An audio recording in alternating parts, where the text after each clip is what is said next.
कठिन भूमि कोमल पदगामी, कवन है तू बिचरहु वन स्वामी। मित्रों नमः संस्कृताय ज्ञान भारती क्लासेज में आप सभी मित्रों का बहुत बहुत स्वागत है। मित्रों इसमें हम लोग पढ़ रहे हैं व्याकरण में संज्ञा प्रकरण, वो चाहे पीजीटी के लिए हो, पीजीटी के लिए हो, एलटी ग्रेड के लिए हो या फिर टेट और सुपर टेट के लिए, सभी प्रतियोगी परीक्षाओं में ऐसे प्रश्न पूछे जाते हैं। और संज्ञा प्रकरण में हम लोग पढ़ चुके हैं अनुनासिक संज्ञा करने वाला सूत्र, यहां तक हम लोग पढ़ चुके हैं। और आज हम लोग पढ़ेंगे तुल्यस्य प्रयत्नम सवर्णम। ये सूत्र क्या करता है? तो ये सूत्र सवर्ण संज्ञा करता है। ये सूत्र सवर्ण संज्ञा करता है। इसको हम लोग जब अलग करेंगे ना तो ये हो जाएगा तुल्य और फिर आस्य और फिर प्रयत्नम, उसके बाद फिर सवर्णम। लिखा है सवर्णम। सवर्णम का मतलब होता है कि सवर्णी या समान वर्ण। सवर्ण संज्ञा होती है। सवर्ण संज्ञा किसकी होगी? तो सूत्र में लिखा है कि जिसका आस्य और प्रयत्न तुल्य हो। तुल्य मतलब समान, क्या समान हो? और आस्य का मतलब होता है मुख। मुख मतलब उच्चारण स्थान, क्योंकि सारे वर्ण हम लोग मुख से बोलते हैं भैया। तो जिसका उच्चारण स्थान और प्रयत्न मतलब आभ्यंतर प्रयत्न एक जैसा हो, समान हो, तो उसको हम लोग क्या कहेंगे? उसको हम लोग कहेंगे सवर्णी। उच्चारण स्थान अभी हम लोग पढ़े नहीं हैं, इसके बाद हम लोग पढ़ेंगे उच्चारण स्थान कि कौन सा वर्ण कहां से बोला जाता है। तो तुल्य मतलब समान हो। क्या समान हो? जिसका उच्चारण स्थान और आभ्यंतर प्रयत्न समान हो उसको हम लोग कहते हैं सवर्णी। सवर्णी कहेंगे। जैसे मान लो अभी कहने से कि एक है ता और दूसरा वर्ण है था। ये जो ता था है, ता बोला जाता है दांत से। अभी हम लोग पढ़ेंगे नृतुलसा नाम दंता। तो नृतुलसा नाम दंता में ता वर्ग है और ता वर्ग में 5 वर्ण हैं, ता था दा धा ना। तो ता और था ये जो है ना, इसका उच्चारण स्थान क्या है? दांत है। और प्रयत्न क्या है? तो प्रयत्न इसको हम लोग जानते हैं कि ये आभ्यंतर प्रयत्न इसका है स्पर्श। स्पर्श वर्ण है जो का से लेकर मा तक है। हम लोग पढ़ेंगे कि स्पृष्ट, ईसद, स्पृष्ट, ईसद, विवृत, विवृत और समृद्ध। तो स्पृष्ट मतलब होता है स्पर्श व्यंजन। और स्पर्श व्यंजन ये क्या है? स्पृष्ट है आभ्यंतर प्रयत्न। तो आभ्यंतर प्रयत्न इसका स्पर्श है और इसका उच्चारण स्थान भी दांत है। तो ये दोनों वर्ण आपस में हो जाएंगे सवर्णी। अच्छा, अब सूत्र का मतलब हम लोग समझ गए कि तुल्यासक प्रयत्नम सवर्णम का, कि जिसका उच्चारण स्थान और आभ्यंतर प्रयत्न समान हो उसको हम लोग कहेंगे सवर्णी। तुल्य हो, समान हो। क्या समान हो? उच्चारण स्थान और आभ्यंतर प्रयत्न। तो उसको हम लोग क्या कहेंगे? उसको कहेंगे सवर्णी। अब हम लोग इसकी वृत्ति देख लेते हैं। तुल्यासक प्रयत्नम सवर्णम की वृत्ति हम लोग देख लेते हैं। तो लिखा है तालु आदि स्थानम, फिर आभ्यंतर प्रयत्न,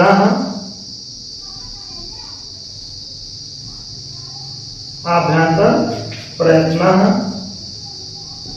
चेति, चा धन इति या चेति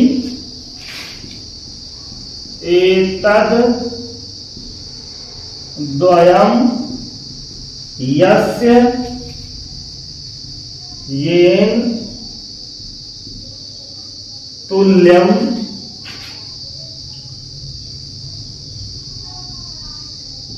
तन्मिथा, और फिर लिखा है सवर्ण संयम स्यात्। ये इसकी हो गई वृत्ति। तुल्यास्य प्रयत्नम सवर्णम ये सूत्र है, और कैसा सूत्र है? तो सवर्ण संज्ञा करने वाला सूत्र है। अब वृत्ति का हम लोग अर्थ देख लेते हैं। वृत्ति में लिखा होगा ताल्वाद्य स्थानम आभ्यंतर प्रयत्नश्चेतेतद द्वयम यस्य येन तुल्यम तन्मिथा सवर्ण संज्ञम स्यात्। इसको अलग अलग कर लिए हैं।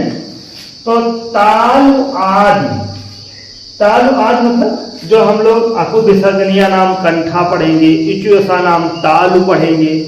तो तालु आदि मतलब उच्चारण स्थान, तालु आदि और उच्चारण स्थान, वही तालु आदि उच्चारण स्थान।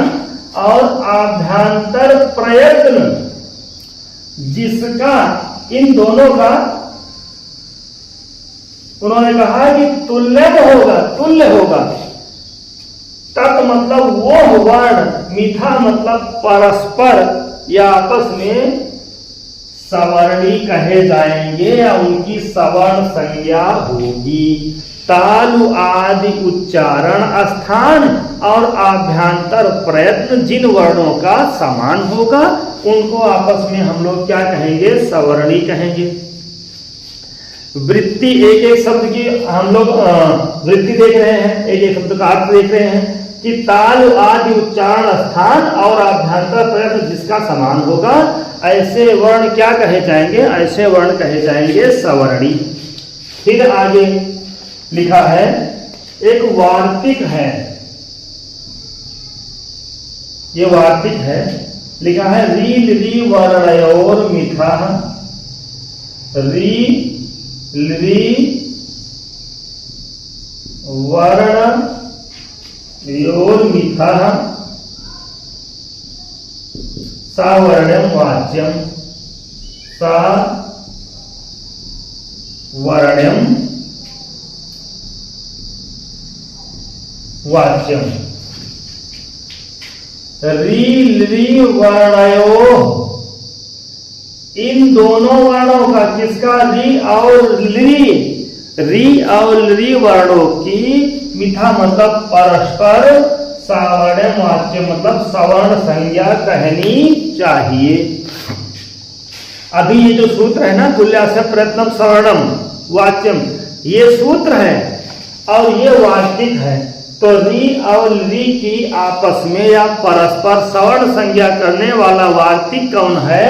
तो ये वार्तिक है री री वर्णयोर मिथा, री री वर्णयोर मिथा सावर्ण्यम वाच्यम। री और ली इन दोनों वर्णों की आपस में या परस्पर सवर्ण संज्ञा करनी चाहिए। फिर आगे इसको हम लोग मिटा देते हैं, क्या जगह थोड़ा कम पड़ेगी। उच्चारण स्थान हम लोग अब फिर देख लेते हैं कि जो हमारे उच्चारण स्थान, पहला है अकु विसर्जनीय नाम कंठा,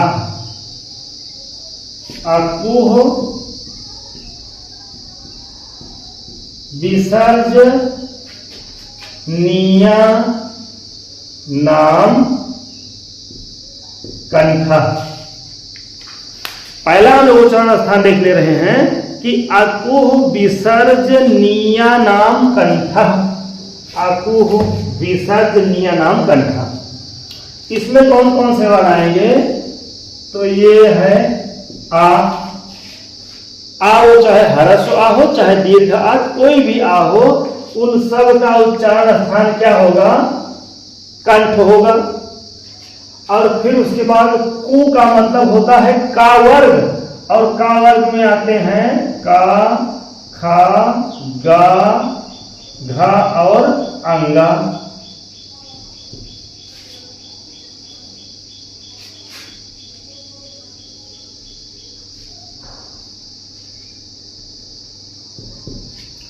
का खा गा घा अंगा, और फिर है हा, और हा के बाद है ये विसर्ग, मतलब होता है विसर्ग, जैसे राम, माँ के बाद जो लगा है वो है विसर्ग। और विसर्ग हमेशा स्वर के बाद ही लगता है, वो कभी व्यंजन में नहीं लगता है विसर्ग। तो हम लोग जानते हैं कि अकु विसर्जनीय नाम कंठा में आ कु माने का खा गा घा अंगा और हा माने हा, और विसर्ग का मतलब विसर्ग। तो आ का खा गा घा अंगा, हा और विसर्ग, इन सबका उच्चारण स्थान क्या है? कंठ। इधर भी लिख दे रहे हैं, उच्चारण स्थान है कंठ। अब हम लोग जानते हैं कि 5 वर्ग हैं, जैसे कावर्ग, चावर्ग, टावर्ग, तावर्ग और पावर्ग। पावर्ग हो गया। तो का चा टा ता पा, ये 5 वर्ग हो गए। और पहला वर्ग हमारा है का, जैसे काखा धा अंगा, दूसरा चचा झा इया, टाठा ढा डा, तथा धना पापा भम्मा। तो काखा घा अंगा में जो का है ना, तो का खा घा अंगा में का कहने का मतलब कि 5 वर्ण आ गए हैं का वर्ग के, का खा घा अंगा। तो का से का और का से कंठ। अगर हम लोग ट्रिक मान लो वहां भूल जाए परीक्षा में कि का उच्चारण स्थान क्या है, तो का मतलब काखा घा अंगा, अब का मतलब होता है कंठ। तो काखा गाघा अंगा का, इन सभी वर्णों का उच्चारण स्थान क्या है? कंठ है। और बचा क्या? आ और विसर्ग और हा और विसर्ग एक जैसे। अगर मान लो कि हा और विसर्ग में कौन सा हा कहाँ से बोला जाता है और विसर्ग कहाँ से बोला जाता है, तो हम लोग जानते हैं कि विसर्ग भी हा के जैसा होता है, जैसे रामः, उसी तरह से हा।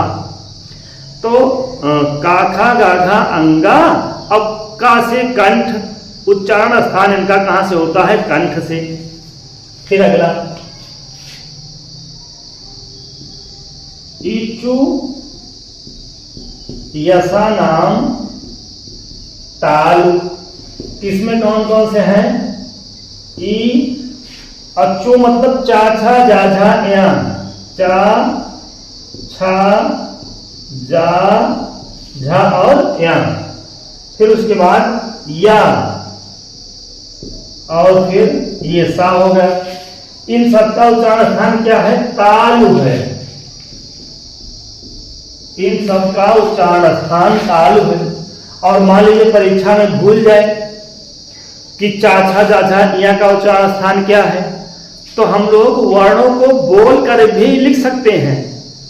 वहां अगर भूल जाए तो भी अपने मन में, जैसे चा चा छा जा झा या, चा तालु से टकरा रहा है चा, और ये भी अगर भूल गए तो ऐसे कर लेते हैं, ऐसे चा चा चा चा चा करते ना चा। तो कहाँ जीभ, हमारी जीवा कहाँ लग रही है? तालु में। चा चा छा जा झा, चा छा जा झा या। तो चा छा जा झा या जो वर्ण है ये हमारे कहाँ से लग रहे हैं? तालु से लग रहे हैं। चा छा जा झा या, तो इनका उच्चारण स्थान क्या हो गया? तालु हो गया। और ई के स्थान पर हम लोग देखेंगे संधि में या हो जाता है, तो ई और या, ये भी तालु से। और ये सा हम लोग जानते हैं क्योंकि शुरू से ही पढ़ते चले आ रहे हैं, ये हो गया तलब्बी सा। तलब्बी सा मतलब तालब सा, और तालब का मतलब होता है कि ये सा बोला जाता है तालु से। फिर आगे ऋतु रसाणाम मूर्धा, ऋतु रसाणाम मूर्धा में री,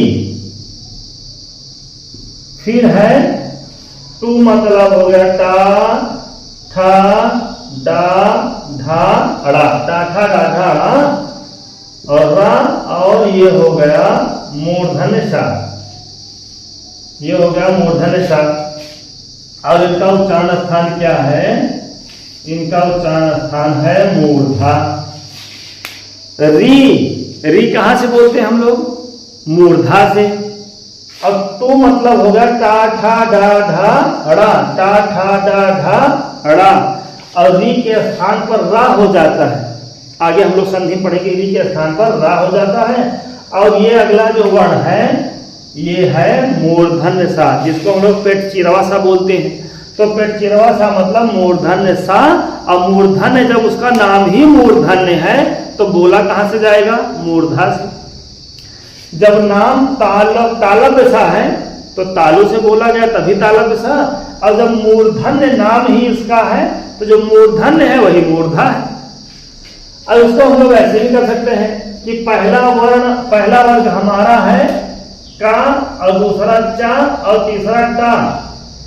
ये काचा टा जो 3 वर्ग हैं, कंठ, ताल और मूर्धा, इसको आप ऐसे भी कर सकते हैं।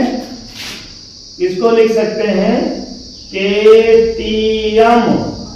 केटीएम तो गाड़ी आवत है, तो केटीएम मतलब कंठ, तालु और मूर्धा। अब कंठ कौन होगा? तो कंठ पहला वर्ग ही तो होगा, और पहला वर्ग हमारा है कखा घा अंगा। अब के मतलब कंठ, दूसरा टी मतलब तालु, और दूसरा कौन हो गया? इचु नाम तालु, चसा झाइया, और तीसरा यह मतलब मूर्धा। अब मूर्धा में कौन सा तीसरा वर्ग है? टा है, तो तथा घा आड़ा। तो केटीएम जैसे हम लोग ट्रिक क्या याद करने की जैसे एक शैली होती है, ऑपरेशन अगर भूल जाए तो केटीएम में पहला अक्षर क्या है? के है, दूसरा टी है, तीसरा यम है। अब पहला वर्ग हमारा क्या है? का वर्ग है। तो का वर्ग में जितने भी वर्ण है कखा घा अंगा, ये कहां से बोले जाएंगे? कंठ से। और टी मतलब तालु, और दूसरा वर्ग क्या है? चसा झा इया। तो ये हो गया। फिर अगला है लृतु लसा नाम दंता। लृतु लसा नाम दंता। लितु लसा नाम दंता। और उसमें है लृ, ये जो लृ है, और फिर उसके बाद तू मतलब हो गया ता, था, दा, धा और ना। तू का मतलब हो गया ता, था, दा, धा, ना। अलरी के स्थान पर ला हो जाएगा, इसको भी हम लोग संधि में पढ़ेंगे, ला। और अगला है सा, इसका नाम ही है दंत सा। और दंत सा मतलब ये बोला जाता है दांत से। और एक चीज और याद करने के लिए हम लोग देख रहे हैं कि ताथा दाधा ना में एक वर्ण आया है दा। यह सब लोग पकड़ ले रहे हैं। ता था दा धा ना, और इसमें आया है दा, और दा मतलब होता है दांत से। अगर भूल जाए वहां कि जो ता है कहां से बोला जाता है, था कहां से बोला जाता है, तो ता था तो हम लोग इसको जान लेंगे कि ता था दा धा ना में जो दा है ना, तो दा मतलब दांत, और ता था दा धा ना मतलब दांत। ये सब कहां से बोले जाते हैं? दंत से। और ये जो सा है तो हम लोग इसको पढ़े ही चले आ रहे हैं शुरू से कि ये कौन सा सा है? ये है दंती सा। तो ताथा दाधा ना में दा होने के कारण ट्रिक हम लोगों को मिल गई कि दा माने ताथा दाधा ना, और दा माने हो गया दांत। अगला उपु पद्मा निया नाम, ये हो गया ओष्ठव।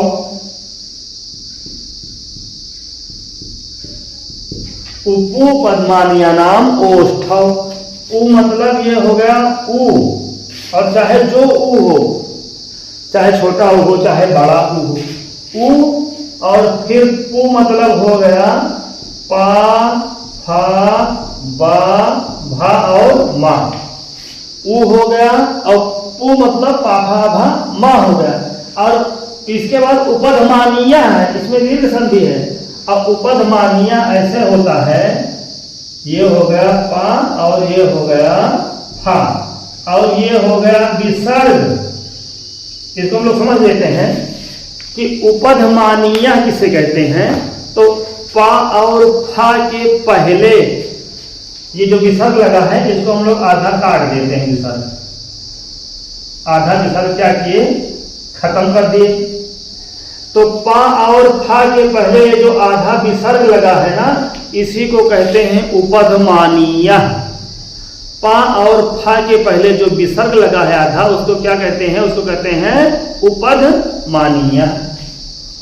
अच्छा, अगर हम लोग उ पा फा बा भा मा भूल जाए कि उ कहां से बोला जाता है और पा फा बा भा मा कहां से बोला जाता है, तो इसके लिए वहां कुछ नहीं करना है, कोई भी ट्रिक नहीं याद करनी है, खाली ऐसे मुंह बना लिए कहा बस ऊ ऊ जैसे कहा गया ना, तो ऊ कहा गया तो ऊ मतलब ओठ है, हो गया ना ओठ, यहां भी लिख ले रहे हैं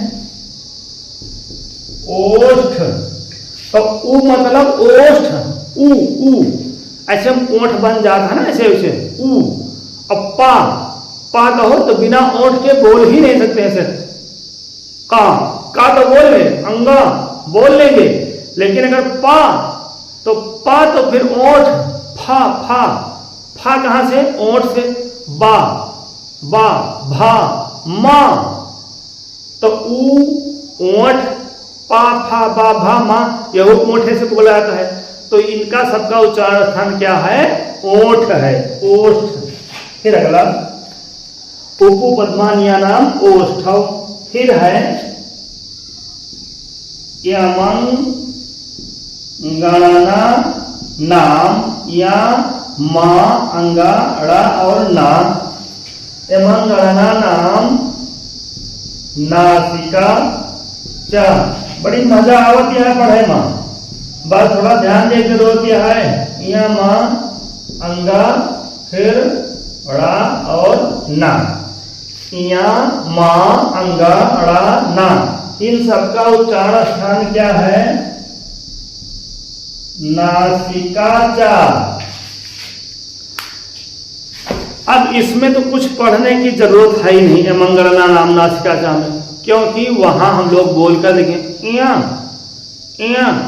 बिना नाक के प्रयोग से बनबन करे, इया अंगा, अंगा कहा तो मतलब नाक, जैसे ना क्यों बोलते हैं, हर कुछ लोग ऐसे होते हैं ना कि हर शब्दवा का नाके से बोलते हैं, कि हम बस चली गए, बस नहीं गए, बस या बस, जैसे बस ये अनुनासिक वर्ण है, अनुनासिक शब्द हुआ बस, लेकिन कहें बस, गए नहीं गए, तो वही इया नाक, मां नाक, अंगा अना ना, ये जो पांचवें वर्ण हैं ये कहां से बोले जा रहे हैं, ये बोले जाते हैं नासिका से, मतलब नाक से। पांचों वर्गों के पांचवें अक्षर कहां से बोले जाते हैं, नाक से, नासिका से। जैसे चा वर्ग में पांचवा अक्षर है चा, छा, जा, झा, इया। अब ये जो इया है ना, इया कहां से बोला गया, नाक से। और मां, पा फा बा भा मा, ये भी नाक से। अंगा, काठा राधा अंगा, फिर उसके बाद टाठा राधा अड़ा, टाठा दाधा अड़ा, टाठा दाधा ना। ये जो पांचवें वर्ण है सभी वर्गों के कहां से बोले जाते हैं, तो नाक से बोला जाती है। और नाक से बोला जाए साथ साथ एक और अव्यय लग है, चा, चा मतलब और, चा मतलब और, नाक के साथ साथ ये और भी कहीं से बोले जाते हैं। देखो नाक से तो बोला जाता है सब, लेकिन नाक के साथ साथ और भी कहीं से तो बोले गए हैं। अगर पूछा जाए कि इया का उच्चारण स्थान क्या है, तो सामान्य अगर क्वेश्चन है तो नासिका दे दिया, चलो ठीक है। इया को हम लोग नाक से तो बोलते हैं, लेकिन इया चा मतलब और भी कहीं से बोला गया था। कहां से, जब हम लोग पढ़े थे कि इचू यसा नाम तालु, इधर देख लीजिए, इचू यसा नाम तालु, इचू यसा नाम तालु। तो जब चा छा जा झा इया पढ़ा गया है, तो तालु मां इया भी तो है, भाई जब तीसरे स्थान नाम तालु कहा गया तो तालु हम लोग जब देखे हैं तो ताल से कितने बार बोले जाते हैं? ई, चा, छा, जा, झा, इया। तो इया भी तो तालु का है। तो इया नासिका से भी बोला जाता है और इया को हम लोग तालु से भी बोलते हैं। तो इया नासिका और तालु दोनों जगह से बोला जाता है। अगर प्रश्न आ गया कि इया का उच्चारण स्थान क्या है, एक विकल्प हो गया नासिका और मान लो दूसरा विकल्प आ गया मूर्धा, दंत, ओष्ठ, तो उस कंडीशन में तो नासिका सही होगा। और मान लीजिए प्रश्न आ गया कि इया का उच्चारण स्थान क्या है, नासिका, पहला विकल्प नासिका दे दिए और दूसरा विकल्प दे दिए तालु और तीसरा दे दिए इनमें से दोनों, तो फिर ऐसी कंडीशन में हम लोग क्या करेंगे? दोनों लगाएंगे, क्योंकि इया नासिका से भी बोलते हैं हम लोग और इया को तालु से भी बोलते हैं हम लोग। फिर उसके बाद माँ, माँ का उच्चारण स्थान क्या? यमंगणना नाम नासिका।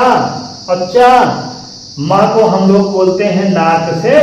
और जब हम लोग यहाँ देखो पढ़े हैं उपु पद्मा निया नाम ओष्ठौ, तो माँ को हम लोग ओष्ठ से भी तो बोले हैं। तो माँ का उच्चारण स्थान भी दो जगह से है, एक है नासिका और दूसरा है ओष्ठ। अगला अंगा, एमंगणना नाम नासिका चा। अंगा का उच्चारण स्थान कहाँ से? नासिका से। एक जगह और से, कहाँ से? तो जब हम लोग पढ़े थे अकु विसर्जनीय नाम कंठा, तो काखा गाघा अंगा भी तो है। तो अंगा को हम लोग कंठ से भी बोलते हैं और अंगा को हम लोग नासिका से भी बोलते हैं। उसी तरह ऋतु रसाणाम मूर्धा, ऋतु रसाणाम मूर्धा में अड़ा को मूर्धा से भी बोलते हैं और अड़ा को नासिका से भी बोलते हैं। तो अड़ा भी दो जगह से बोला जाता है, एक नासिका और दूसरा मूर्धा। फिर ना, ना मतलब नासिका और ना मतलब कि ऋतु लसा नाम दंता। ना का उच्चारण स्थान दांत भी है और ना का उच्चारण स्थान नाक भी है। तो ना नासिका और दंत दोनों जगह से बोला जाता है। फिर उसके बाद है ए दैतो कंठ तालु। अब ये हो गया ए दैतो कंठ तालु। ए दैतो कंठ तालु, इसमें कौन कौन से वर्ण हैं? इसको जब अलग करेंगे ना तो ये हो जाएगा ए और ऐ, और यहां से अलग करेंगे ये हो जाएगा एत और फिर आयत, एत और आयत। इसको हम लोग खत्म कर देंगे, दो वर्ण बचा, एक ए बचा और दूसरा आय बचा। तो ए और आय ये कहां से बोले जाते हैं? ये बोले जाते हैं दो जगह से, कंठ और तालु से। ए और आय कंठ और तालु से बोले जाते हैं। देखो हम लोग आगे पढ़ेंगे संधि आ और धन ई मिलकर ए हो जाता है।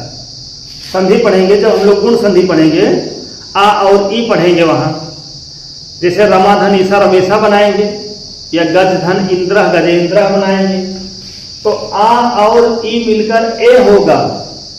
आ और ई मिलकर क्या होगा? आ और ई मिलकर ए होता है। तो जब ए हो गया तो ए का उच्चारण स्थान क्या है? ए का उच्चारण स्थान है कंठ और तालु। तो इस ए में कंठ और तालु दो वर्ण है कि नहीं है? कैसे? एक आ है और दूसरा ई है। आ और ई से ही तो ए बना है और आ का उच्चारण स्थान कहाँ है? कंठ। आ का उच्चारण स्थान कंठ और ई का उच्चारण स्थान तालु। तो आ और ई से बन गया ए और इसमें हो गया कंठ और तालु। इसमें दोनों वर्ण है, एक कंठ वाला है और तालु वाला है। आ को हम लोग कंठ से बोलते हैं और ई को हम लोग कहां से बोलते हैं? तालु से। तो आ और ई हो गया कंठ तालु। फिर आगे ओ दाव तो कंठोष्ठ, ओ दाव तो कंठोष्ठ, इसमें भी वही दो वर्ण हैं, ओ और औ, ये बोले जाते हैं कंठोष्ठ से। कंठ और ओष्ठ से ये दो वर्ण बोले जाते हैं। कौन कौन से? ओ और औ। इसमें भी आ और क्या मिला है? ओष्ठ मिला है, आ और उ मिला है। संधि पढ़ेंगे, महाधन उदय बराबर महोदय। तो महा में आ है और उदय में उ है, तो ये आ और उ मिलकर बनता है ओ। आ और उ मिलकर बनता है ओ। आ कहाँ का है?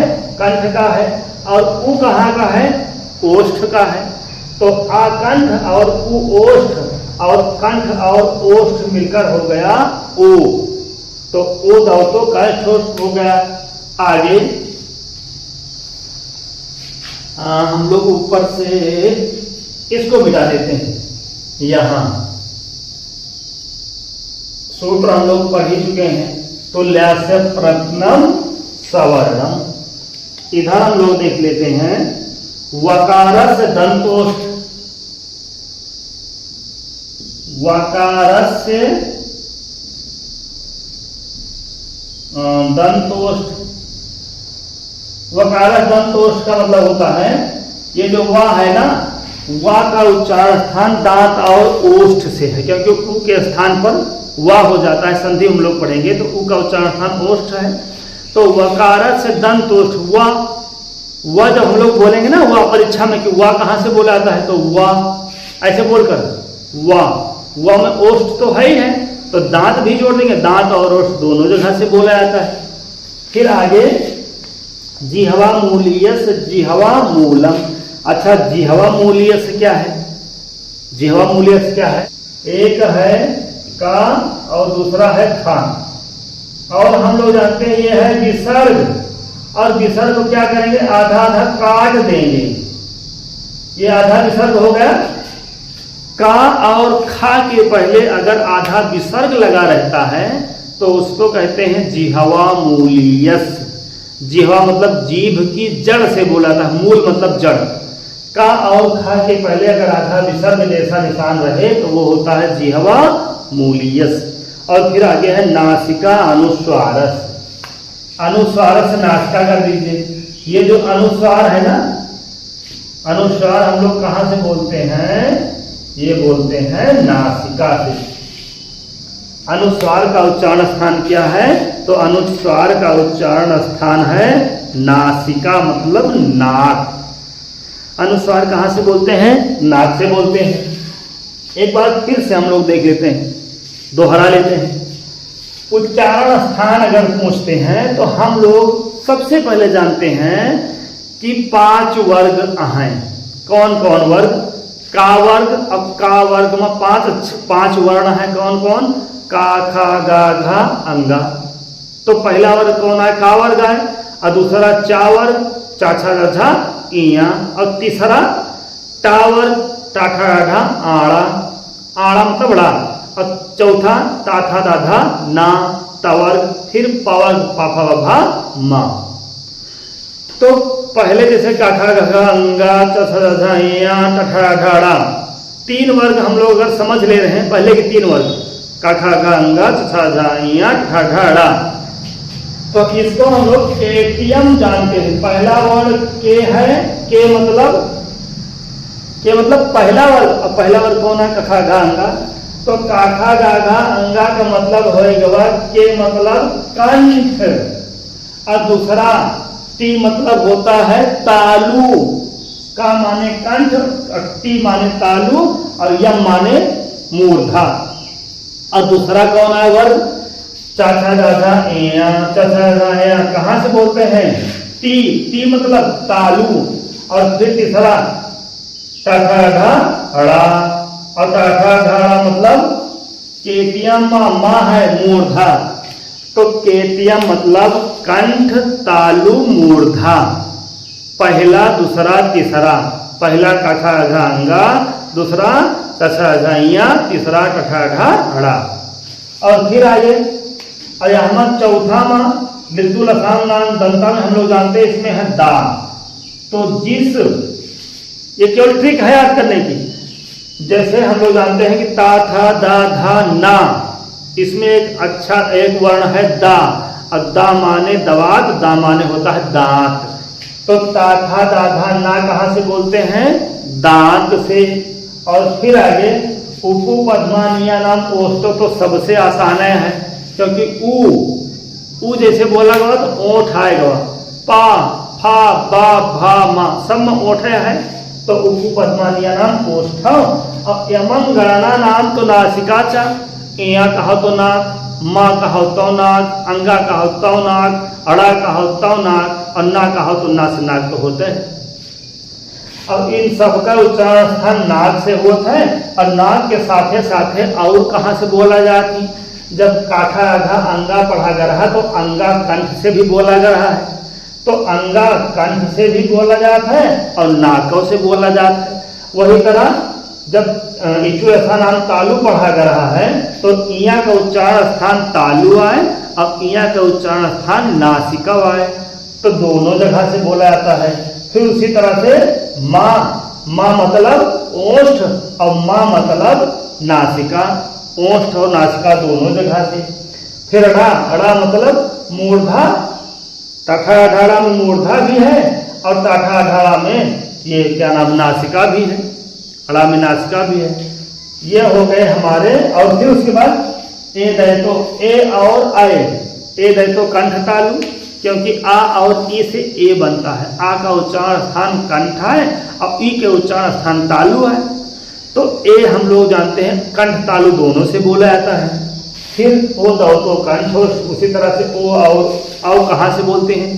कंठोष्ठ से बोलते हैं। और वाह कहा था ना, वाह, तो वाह तो ओठ है, दांतों जोड़ दिए कहा है वाह दंतोष्ठ। और फिर जिह्वा मूलीय से जिह्वा मूलम, का और खा के पहले ऐसा विसर्ग लग रहा है आधा, तो हो जाते जिह्वा मूलम, जिह्वा के जड़ से। और फिर नासिका, नासिका से है अनुस्वार, अनुस्वार कहाँ से बोलते हैं? तो अनुस्वार बोलते हैं नाक से। उच्चारण स्थान में अगर किसी को कोई दिक्कत होगी तो कमेंट में जरूर बताइएगा कि यहाँ भैया हमें दिक्कत यह है, उसको हम लोग एक बार फिर से देख लेंगे। तो मित्रों बस आज की क्लास में इतना ही, मिलते हैं किसी अगली क्लास में, तब तक के लिए नमः संस्कृताय, धन्यवाद।